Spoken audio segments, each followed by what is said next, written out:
Welcome back to another deep dive. We're really glad you could join us today Yeah, thanks for being here. because, if you spend any time at all on the internet these days, trying to figure out what is actually true can feel a bit like, well, like trying to take a sip from a fire hose. Oh, absolutely. It's impossible. You get blasted with headlines, rumors, half-truths, viral clips, and it's all moving at absolute warp speed. Orb speed. And the algorithm just pushes it right to the front. Right. So today we are focusing on a story that perfectly captures that exact chaos. But it's also a story with a very real, very human tragedy at its center. Yeah. We are looking at the hyper-visible world of streaming superstar Adin Ross. I'm going to look at the contrasting paths of his siblings and some recent deeply heartbreaking family news that the internet just completely bungled. And this deep dive, it isn't just about internet celebrity drama or, streaming statistics. Right. Although those elements are obviously the backdrop. But what we are really looking at today is a fascinating and honestly somewhat disturbing case study. Totally. It's a look at the speed of digital misinformation, how algorithms process grief, and the incredibly heavy toll that all of this takes on real people who are just trying to navigate a private life behind the screens. Exactly. And to help us get a clear picture for you, we have brought together a really diverse stack of sources today. A very big stack. Huge. We are pulling from entertainment news, sports and gaming sites, and pop culture articles. Specifically, we've got reporting from Hot New Hip Hop, Men's Journal, Bollywood Shotties, and Sportskeeda. So we are really looking at this from a lot of different angles. It's important to get that full 360 view. It is. Our mission today is simple. We want to sift through all of this massive digital noise for you, correct the record regarding a rampant piece of online misinformation that's been spreading like wildfire, and explore the stark realities of what it means to navigate a private family tragedy when you have millions of internet spectators watching your every move. Because the boundary between our digital personas and our private realities, it's getting thinner every single day. It really is. And when those two worlds collide during a moment of crisis, the results are incredibly chaotic. Okay, let's unpack this by starting with the sheer scale of the digital footprint we are talking about here. If you aren't plugged into the streaming world, the name Adin Ross might not mean much to you, but his reach is, it's undeniably massive. Oh, massive is an understatement. We are talking about over 4 million subscribers on YouTube, 7 million followers on Twitch, and almost 2 million on a newer platform called Kick. Yeah. How does someone build an empire of that size seemingly overnight? It really kicked into high gear around 2020. The initial hook was gaming, specifically these high-stakes, five-figure wagers on the video game NBA 2K. 5 figures on a video game. That's just wild. Right, and he started doing these streams with LeBron James's son, Bronny James. You have to imagine the environment back then. You have a massive audience suddenly stuck at home during that period. Looking for anything to watch. Exactly, looking for raw, unfiltered entertainment. So combining the gaming culture with the proximity to mainstream sports royalty, it just created this massive surge in visibility. But he didn't stay in that NBA 2K lane forever, did he? Yeah. It seems like his streams turned into something completely different as time went on. Yeah, he transitioned from strictly gaming content to becoming this broader cultural conduit. He started bringing in rappers and mainstream celebrities, turning his streams into these massive, unpredictable hangout sessions. Like a virtual living room. Exactly like that. It became less about the gameplay and much more about the personality and the spectacle.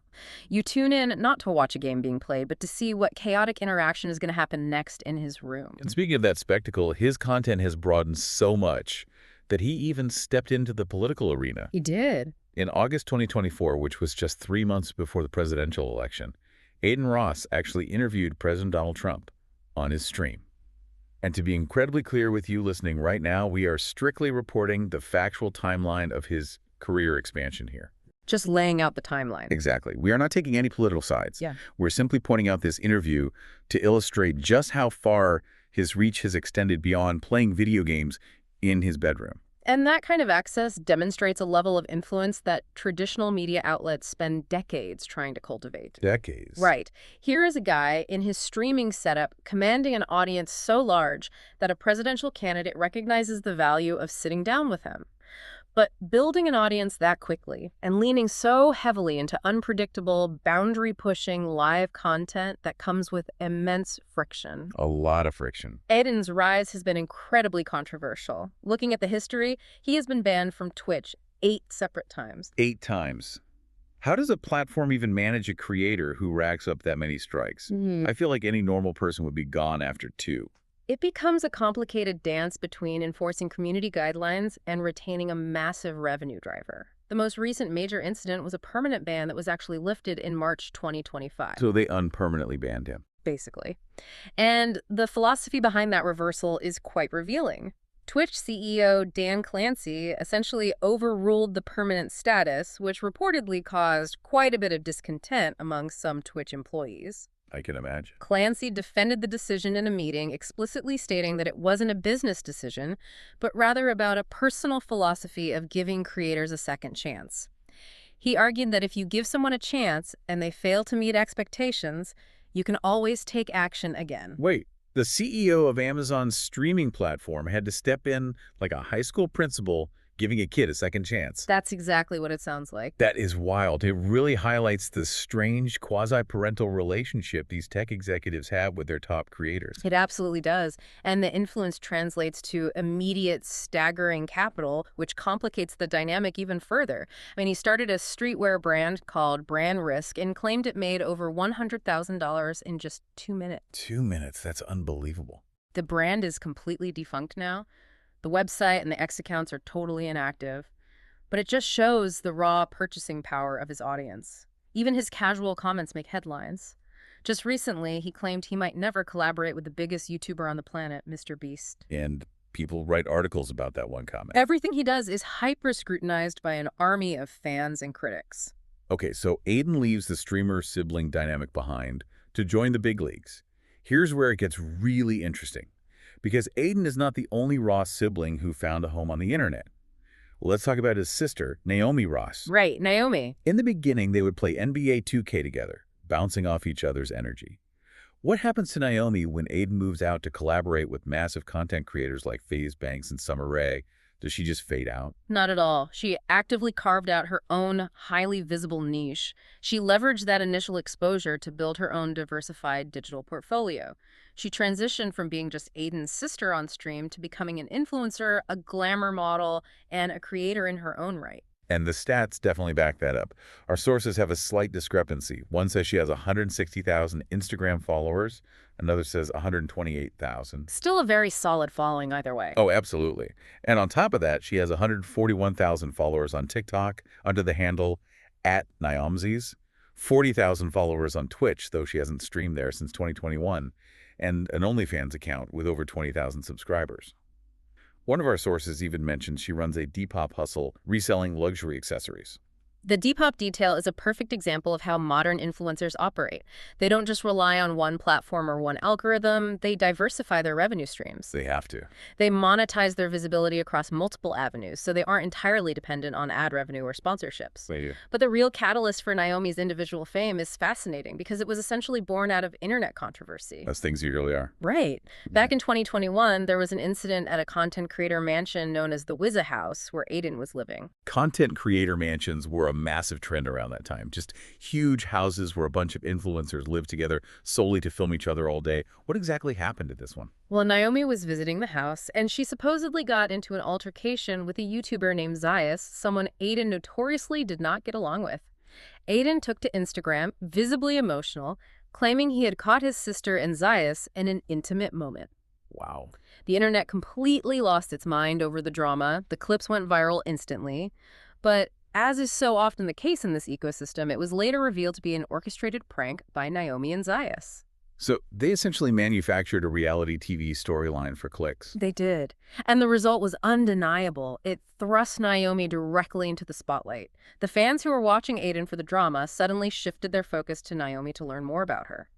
That incident skyrocketed her individual fame and solidified her presence as a standalone social media influencer. So you have Adin, who is quite literally one of the most recognizable faces on the internet, and Naomi, who has built a very successful, highly public career of her own. They are a family that is deeply, intrinsically linked to digital visibility. Exactly. Which makes the news we need to discuss next all the more jarring.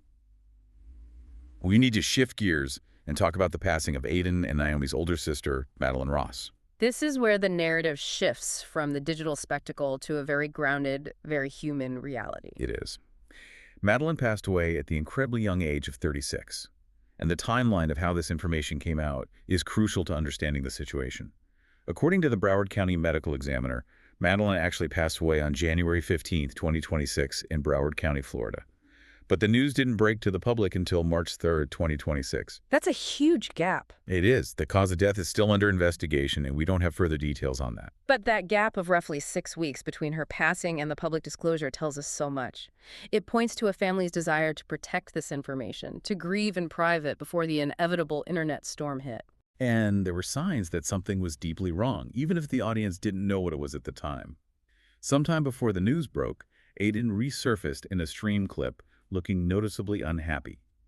He told his fans he was, quote, not doing so well at all, and that it had been the absolute worst week of my life. Yeah, that clip was really tough to watch. He clarified it wasn't just general unhappiness, but something specific. Fans were deeply worried, but they didn't have the context. Even after the news was published by outlets like TMZ, neither Adin nor Naomi posted anything officially on their social media about her death. It was complete radio silence from them. The closest thing to a public acknowledgement from their immediate circle was a tribute posted by fellow mega streamer IShowSpeed. If we connect this to the bigger picture, the dynamic within the Ross family becomes incredibly poignant. There are actually 4 siblings in total in the family. While Adin and Naomi chose lives of hyper-visibility, building entire careers out of being perceived by millions of strangers, Madeline chose the exact opposite. It's a profound contrast. She actively opted out of the lifestyle her siblings embraced. Completely. Madeline deliberately built a life completely devoid of a public digital footprint. She was not an influencer. She was not a streamer. She avoided the public attention that her siblings thrived on entirely. Right. There are virtually no confirmed photographs of her online, save for the tribute posted by IShowSpeed. She was, for all intents and purposes, invisible to the internet. Just put yourself in their shoes for a second. You listening right now, imagine you are grieving someone who cherished her quiet, private life. But because your face is famous, the internet kicks down the door of your family's mourning process. Yeah. It turns a profound personal loss into a trending hashtag. Yeah. You are forced to navigate the loss of a fiercely private sifter on a hyper-public stage. It's a surreal and likely agonizing position to be in. Unfortunately, that public stage isn't just intrusive. It is often highly inaccurate. Very inaccurate. Because Madeline was so private, her death triggered a cascade of digital misinformation that highlights a fundamental flaw in how the internet consumes news. Which brings us to the most disturbing part of this entire deep dive. When the news finally broke on March 3rd, the headline that started circulating was simply that Adin Ross's sister had died. And the internet echo chamber, acting with its usual reckless speed, immediately assumed it was Naomi. This wasn't just a few confused comments in a chat room either. This was a massive systemic failure across multiple platforms. Oh, absolutely. Multiple media outlets, incredibly popular pages on X, and countless social media posts began reporting the death using photos of Naomi alongside Adin. They were literally killing off the surviving sister in the public eye. It's awful. People were posting tributes to Naomi, sharing photos of Naomi, all while the family was privately mourning Madeline. How does an error of that magnitude happen across so many different channels simultaneously? What's fascinating here is understanding the actual mechanics of the mistake. It wasn't necessarily human malice, it was algorithmic desperation. Algorithmic desperation, that's a great way to put it. Right, because Madeline lived such a fiercely private life, because she had no visible digital footprint, she created a visual and informational vacuum. When content scrapers and aggregator accounts look for the keywords Adin Ross sister, the automated systems and the engagement farmers who run them find 0 images of Madeline. They find nothing. So they default to the highest ranking image associated with those keywords. Which, of course, is Naomi, because she has spent years building her own digital presence right next to him. Exactly. The internet is an ecosystem built entirely on speed and engagement, rarely on accuracy. It abhors a vacuum. In the rush to be the first to post, the rush to farm clicks from a breaking tragedy, these accounts filled that visual vacuum with the only face the algorithm recognized. It's just so cold. It was the path of least resistance for a machine that doesn't care about the emotional destruction it leaves in its wake. We have built an internet infrastructure that literally cannot process the concept of privacy. It strips away all the humanity. When you are scrolling through digital news, especially breaking updates about public figures or their families, you are often just witnessing a mad dash for ad revenue. The subjects involved become data points, keywords, and thumbnail images. They stop being people. They really do. The fact that real people were simultaneously dealing with the sudden loss of a 36-year-old sister and seeing the surviving sister's face plastered across death announcements, it is a dark testament to how broken this information machine can be. It forces us to confront the reality of how we consume information. We expect instant gratification, instant visuals, instant context. When someone deliberately removes themselves from that system, the system breaks down and hallucinates a reality using whatever pieces it has lying around. So what does this all mean? We started this deep dive looking at the dizzying heights of internet fame. Millions of followers, hanging out with celebrities, interviewing presidents, making hundreds of thousands of dollars in minutes. We look at Adin and Naomi, two siblings who have mastered the art of being seen. We certainly have. But what we found at the center of this story is a stark reminder that the digital personas we see on our screens are only ever a tiny fraction of reality. Behind the avatars, behind the subscriber counts and the viral pranks, there are real complex families. There are siblings who choose totally different paths. And there is the undeniable, unavoidable reality of offline grief that no amount of internet fame can shield you from. We spend so much time analyzing and curating our lives online, it is easy to forget the profound weight of the lives lived entirely offline. Adin Ross wanted nothing to do with the internet, yet the internet still managed to turn her passing into a spectacle of misinformation. It definitely changes the way you look at the next viral headline that flashes across your feed. You have to wonder what the algorithm is filling the gaps with. This raises an important question, one that goes beyond just the Ross family and speaks directly to the choices we all make. In an era where our very existence is increasingly defined by our digital footprints, our social media followers, and our search results, what happens to our legacy when, like Madeline, we choose to leave no digital footprint at all? That's a heavy thought. It is. If you deliberately opt out of the internet, do you lose the power to tell your own story when you are gone, leaving it to be bungled by algorithms and strangers? Or, by leaving no trace, do you actually gain the ultimate freedom of truly belonging only to the people who knew you and loved you in real life? That is something we will leave you to think about. Yeah. Thank you so much for joining us on this deep dive. We will catch you next time.